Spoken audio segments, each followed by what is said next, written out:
I thought I would do an optimization tier list for 5.5 classes. My opinion hasn't really changed that much since last time I made a tier list, which was like 2 years ago. But classes have absolutely shifted around due to the new changes like magic item crafting and circle casting. The game is a lot more advanced in optimization. Welcome to Pack Tactics, where we're factoring in everything the power ceiling has to offer. Before we begin, disclaimer. First of all, the game is easy. All classes are viable. So even if I put a class in F tier, just know that you can still play the class in any campaign and reach the end of the story. It's really not that big of a deal. The power ceiling for all classes are boosted. In this video, I'm looking at the power ceiling, which is a completely different perspective of the game than normal. This is the best of the best, looking at every single tier of play. Second is I'll be factoring in subclasses, multiclassing,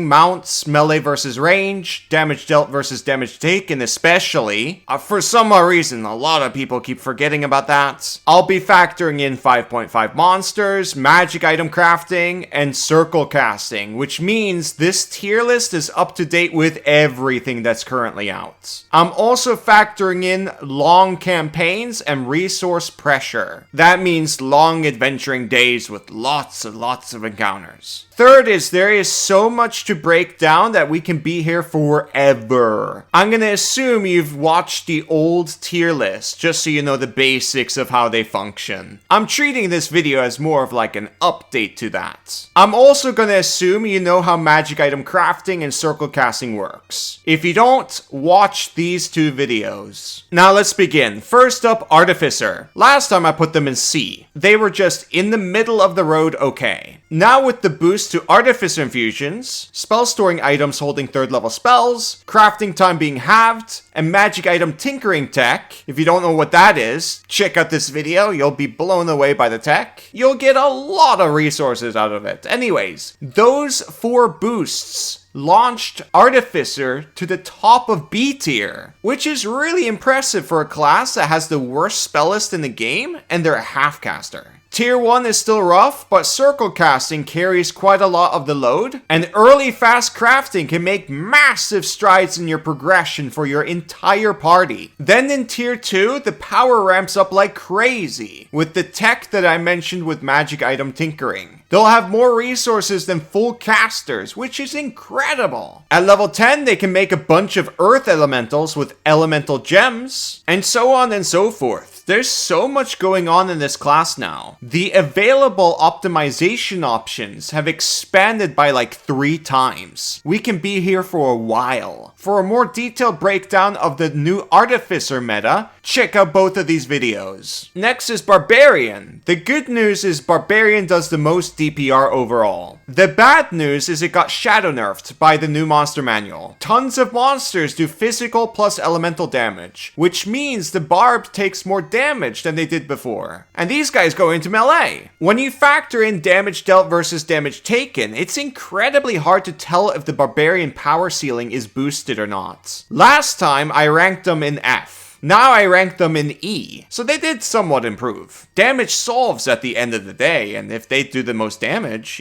well, good. But this is just single target damage. They can't do anything else. One trick pony. Another massive flaw is if they enter into combat and they're not raging and lose initiative, chances are really high they're gonna get downed if the fight is hard. I've seen many optimized barbarians die this way. It's so easy for the DM to target them. They're in the front lines. Kobold, fuck you and fuck your tier list. Gator, that's not... It's the fuck you dice 3.0. Oh, fuck me. Yes, that's what it says on natural ones. And it says fuck you on natural 20s. Only Crits is back to fuck you up with new dice materials like gemstones and stained glass for those who want to fuck shit up with style. There is also a much more friendlier option that has 0 and hero on the dice rather than fuck. But we care mostly about the funny fuck you dice. The fuck dice will make all the martials stronger, especially barbarians who are big, blunt, and rude already. I think it's fucking optimal to go all in on fucking shit up with these dice. fucking true. Based. By the way, this is a massive fucking collection of dice. All models from the previous campaign are available for sale. The previous unreached goals are added to this campaign, and it has 15 stretch goals with 18 unique dice sets here. So what are you fucking waiting for? Head over to the Kickstarter and buy some fucking awesome dice! This is only crits, so you're in incredibly good hands. They helped us with the Copal and Gator dice. I absolutely recommend checking these fuckers out. Link in the description. Fuck you. Next is Bard. I have a feeling a lot of people are gonna fight me here. It goes behind Artificer. Bard meta from level 1 to 9 is still basically the same, but their defenses did slightly improve because of how easy it is to get magic initiates. The problem really is they still miss out on some powerful spells. That changes once they get magical secrets at level 10, where they can take from any spell list. But changing all the Bard spells into all the powerful spells from other lists takes a very long time. At tier 4, Bard can absolutely be an S tier, but the progression is what's holding it back so much. And let's be honest, tier 1 and 2 are more important than 3 and 4, because, well, we play more in tier 1 and 2. Bard goes in B. B for Bard. Incredible class. It's way better now than it was before, but the ranking is the same. It hasn't budged. Circle casting also helps out immensely too, by the way. Next, Cleric. A tier. In the tier list itself, it hasn't budged, but this is a monster in disguise now. Cleric is one of the best classes to fuel in circle casting. I don't think I need to tell you how powerful a 55-foot Spirit Guardians or whatever it is. Or why an 8-hour Spirit Guardians is beneficial to a dungeon crawl. Cleric makes every melee martial in the game look useless. All they're usually doing is Spirit Guardians up and dodge, dodge, dodge, dodge, dodge. Hitting them is so insanely hard. Now there's Aura Vitality with circle casting now being the best healing spell in the game. Prayer of Healing by itself gives everyone in the party a short rest. And they also have Planar Binding. Last and far from the least, they get the best feature in the entire game. Divine Intervention, which lets you cast any 5th level spell or lower and ignore casting time. So you can instantly cast Prayer of Healing for a short rest in combat. You can cast Hollow, which is a lot of things, but you'll likely use it for auto shutdown. And give all the enemies vulnerability. And strongest of all, you can cast Planar Binding to instantly enslave someone for the entire day. From there, it's super easy to make it a permanent thing.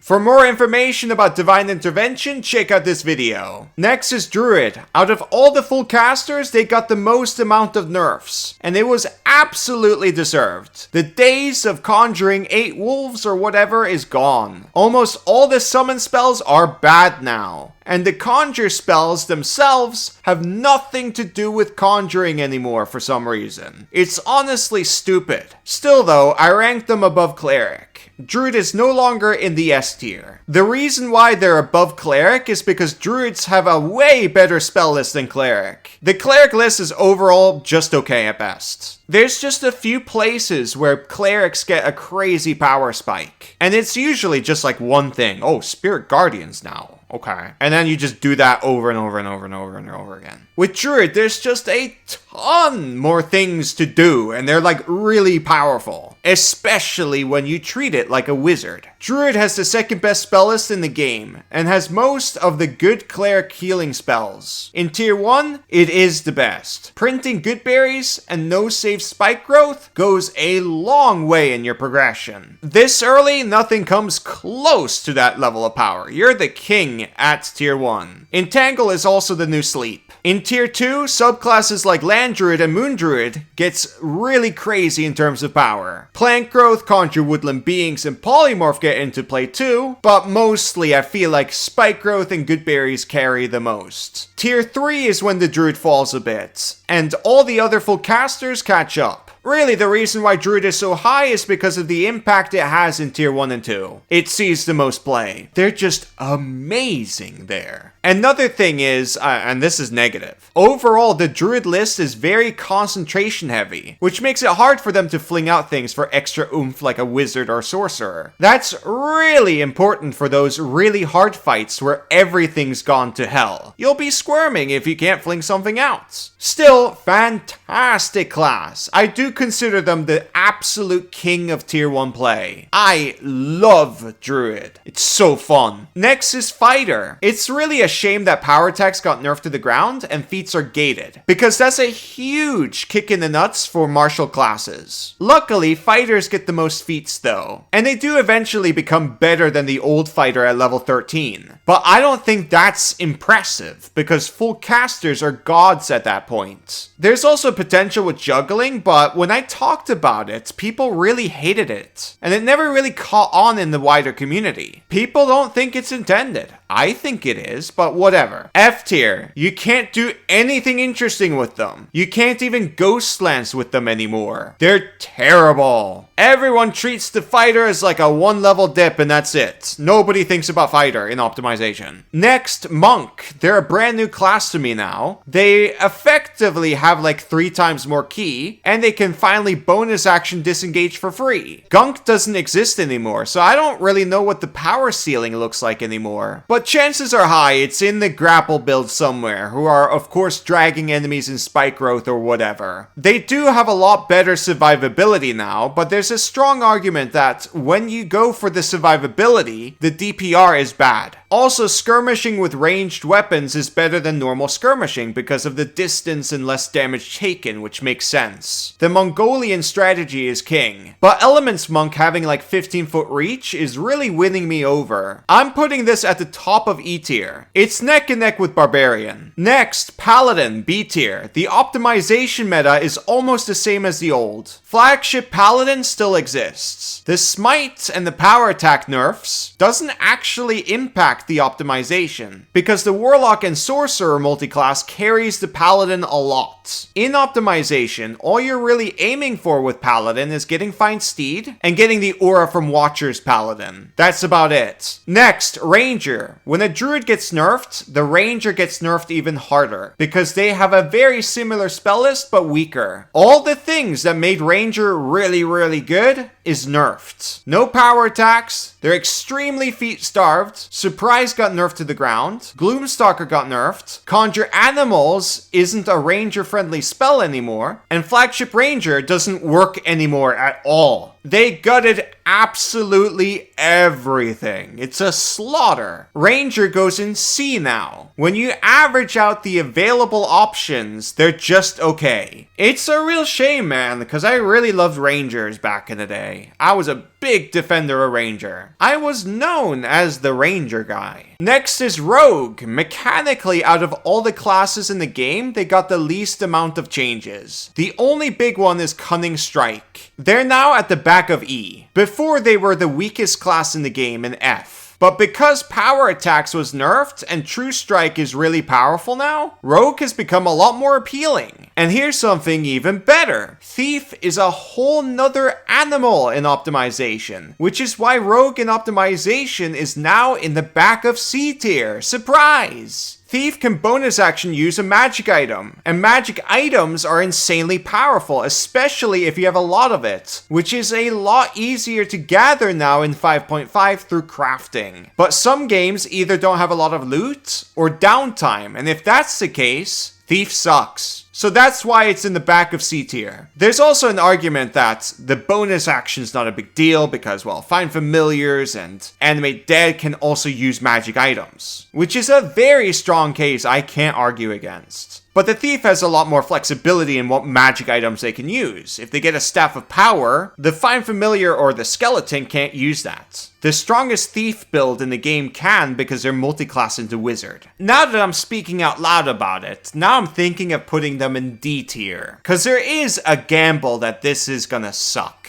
fine, let's put it in D. Don't play Thief if you're playing Curse of Strahd or something like that. You're gonna have a terrible time. Now for Sorcerer, top of A. Ranking hasn't changed, but they've gotten better. Their spell list is very similar to Wizard, but they lack the big game-changing stuff like Phantom Steed, Wall of Force, Planar Binding, and especially Simulacrum and Magic Jar. If you can't get Simulacrum, Magic Jar, or Clone, then there's no way you can reach the S tier. Bard has advantage there, but Sorcerer has a way better progression, and Clockwork Sorcerer is crazy strong at late game. Clockwork gets Wall of Force, and they can do over 300 damage easily with Chromatic Orb plus Trance of Order, which is sick. There's not really that much to say besides that. Their twinning got nerfed to the ground, so I don't think their meta magic is good. It's usually here and there, but mostly all of it is going to go into Font of Magic. Treat it like an Arcane Recovery. It's more spell power, more resources. Now for Warlock, they're at the back of A tier, before they were top of B. They have a lot more resources now, and crafting is just a billion times easier for them now. Like getting in spelled weapons, wands, or scrolls helps them immensely in their resources. They also have a Sphinx, which helps them craft magic items if they get the Manifold tool. That helps them all night long. They'll always get that 8 hours crafting time, which is a lot of progress. You're gonna get the items you want to get. Also, there's more encouragement now to short rest in this game, which again boosts the Warlock even more. By the way, Warlock and Artificers are now strong enough in optimization to get their own flagship builds. I totally believe that, and I think Warlocks will win that fight. They get access to the strong spells faster. The problem with Artificer is they have the worst spell list in the game, and they're a half-caster. Now, last class. This is the king of the entire game. Wizard! He hasn't budged from his throne at all. Well, he does stagger at level 1 and 2 because sleep got nerfed to the ground, but other than that, he still wins. They get the best spell list in the game, the most spell ammunition with Arcane Recovery, they have a huge prep list that's the most flexible in the game, and they can ritual cast without having the spell prepared. The insane spells that come to mind is Phantom Steed, which they get at level 5. Sorcerers can't get that. This spell makes Wizard the best skirmishing class in the game. Moving 100 feet with free disengage is crazy. If you dash, that's 200 feet. And they can easily keep ritual casting it, so the entire party gets it too. It doesn't require concentration. Chronergy Wizard is the best subclass in the game. They have almost perfect features. And then at level 10, they can instantly cast Tiny Hut by throwing down a bead, which default kills more than half the entire game. They can do this twice because they get Simulacrum later. There's 2 wizards now. Sorcerers don't get that. Wizard gets Magic Jar, so they can possess anyone really, especially if Suggestion and Nistal is run rules as written and intended. If they possess someone who is immune to exhaustion, not only can they craft 24/7, but you can spam future convergence and succeed on every roll or make enemies fail whatever you want. You decide. An unchecked, fully optimized wizard can do whatever they want. They will tear the game to shreds. And I'm just generalizing the best here. There's just so many angles you can go. When the wizard hits level 9, that's when things get really crazy. They could do a microwave combo almost on their own now. With circle casting, they could just pass the Wall of Force concentration to someone with a spell casting feature, and then cast Sickening Radiance from there. There's only one sorcerer subclass that gets Wall of Force. Wizard also gets Planar Binding, and they get Nistal's Magic Aura. With the use of Suggestion spell, they can easily enslave anyone in the entire game. They can almost do whatever they want. Late game tier 2 is where shit really hits the fan. Nothing comes remotely close to them. Well, Bard, but that's at the end of their progression. That's the optimization tier list. I hope you enjoyed it. Again, everything here is viable. Don't worry about it. But the power ceiling for these classes range from super low to reaching all the way to the galaxy. It's insane. Anyways, end the video. Remember to check out the Fuck You Dice on Kickstarter. Thank you for watching, everybody, and I hope all of you have a fucking great week. Play lots of D&D and fuck shit up. Bye-bye. Fuck you.